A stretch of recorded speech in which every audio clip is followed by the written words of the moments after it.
Hey, this is Ming here from agentsofspeech.com. We coach parents over the internet on how to do home therapy. Teaching children to sit and learn is our bread and butter, and this also works for autistic children. We've been doing this for over 5 years now, teaching parents what to do, getting their children to sit and learn with you. The first step is to set up a chair and a table, and this might be counterintuitive to your local therapist telling you, get on the floor, get a bunch of toys, get down to the level, talk to them, whatever, follow the child's lead, so on and so forth. But if you want effective learning, that's the whole topic of this, right? Is to get your child to learn with you while sitting down and not you chasing your child around.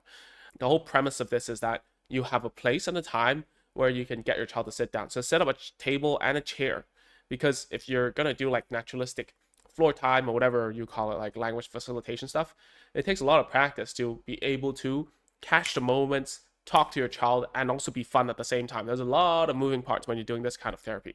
Okay. The second thing is to reward your child whenever seated. What happens a lot is parents, they don't prompt enough. So a lot of times they might take up something that is rewarding and say, come here, like that. It's like as if asking a puppy or my cat to come over. Like, that's short-lived, because then you're actually rewarding the whole process of them running away, and also you giving that reward, right? Showing the reward, them coming over, they eat it, they sit down, and then they leave again. The whole thing gets rewarded. So that's why you get this loop where it's always you're holding a reward, and then they come over, they eat it, or they play with it whilst they're sitting. After they're done with it, they walk off. The whole thing gets rewarded. So it becomes a routine for them to only come when there's a reward, right? The better thing to do is to instruct and then physically get them over here to sit down and then reward them. So then the act of you manipulating your child or giving the instruction and manipulating the child over becomes part of the whole routine, right? What you need to do is to physically prompt your child to get on the seat and then reward. Okay? Don't bribe them over and then let them walk off. All right? So number 3 is less distractions on the floor, right? So if I want my cat to stay here with me, I cannot have too many snacks and toys over there, or I don't really like him coming over and making me pet him or whatever. But if I want this behavior to happen, I don't want to have furniture or whatever over there, or massage machines that will help him massage his head without my help. So if you get what I mean, that means getting your whole floor distraction free. A lot of the times when I get to a parent's house or they take a photo for us when we're doing parent coaching, what happens is there's so much stuff on the floor. They're able to go to the fridge, they open it themselves, they get a chair, they grab something. Like, no wonder they don't want to sit with you, because there's so much other stuff to do. I'm not saying that it's not permitted. It's just that we hope that when we're doing home therapy, they want to communicate in order to get the things that they want. If they can get it themselves, or like playing themselves on the floor, it's actually more rewarding than spending time with you, then why would they come and sit with you, right?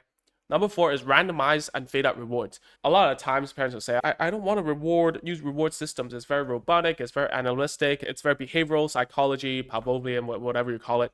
And there is some truth to it, obviously. But then the thing that I think a lot of people miss is that these rewards or whatever needs to be faded out. The only reason why we use rewards is to pair it up and condition. And that's a bad word when we're doing child therapy. It's a bad word. How do you condition my child to do that?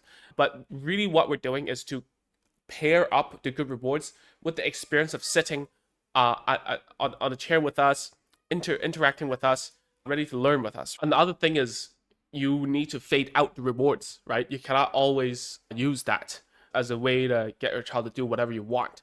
After you have a pairing between the rewards and what your existence, right, or your manner of teaching or whatever, you have to start fading it out and randomize it. So let me give you an example, right? If I randomize the rewards of someone sitting here with me and listening, that person doesn't know when it's going to happen, when is it gonna happen, right? When am I getting rewarded? So they're gonna stay put and listen as much as possible, because it might happen any second. Okay, so it's, you know how the TV shows, they have this thing in the corner. When I was a kid, it's like, oh, listen, if you find like how many numbers on the corner of the screen and you call us, then you can get a prize or whatever. That's randomizing it, and then it feels like a game for a child to sit there and they don't know when they're going to be rewarded. And that rewards also needs to be faded out. What does fade out mean? It means that it needs to be delayed.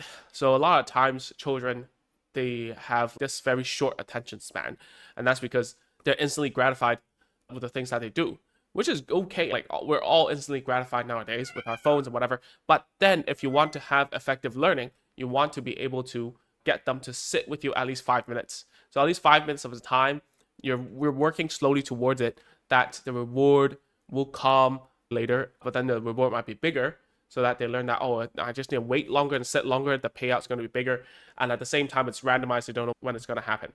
All right, that's the final version of it. You still have to go through with the whole process of them learning when the reward comes, and then slowly when you get there, you can start randomizing and fading it out. All right, the last part is, now that you have a time that you sit with your child and you're not running around doing child-led therapy, instead is clinician-led or like parent-led, which is a lot easier to do in my opinion than to do like child-led, because child-led, you really have to be able to observe. Really, you need to look at, oh, the child wants to go here, maybe like what if they pick up this Mr. Potato Head, then what should I do with that? I need to think immediately, what are the language goals, or what I say that makes sense at that current situation. What if the child wants something? Am I able to identify what's going on, right? That takes a lot of practice and a lot of work, all right? But once you have this sitting down time, then you can add play. You can teach play as much as you want, right?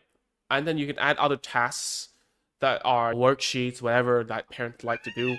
And it's never of what you can do, because there's so much stuff on the internet of what you can do. Like you go to teachers pay teachers, you go to, I forgot, Twinkle or whatever, those websites, or even Canva nowadays, right? You can create so many activities. You can make iPad games, search for it. You can buy board games. But the biggest problem is that you don't have a time sitting down with your child to do effective learning. And hopefully this video has helped you a little bit more. And we have really long, not really long, but like short, snappy, like this kind of YouTube videos in more detail at www.agents.com/course. It's bundled up with a community of parents. We have 11,000 people inside right now. You'll learn a lot of things inside, and all the courses are free, from 0 words all the way up to sentences. You'll learn what to do there. All right, check out the courses at www.agentsofspeech.com/course. All right, that's it for today. Thank you so much for tuning in, and I'll see you next time. Bye.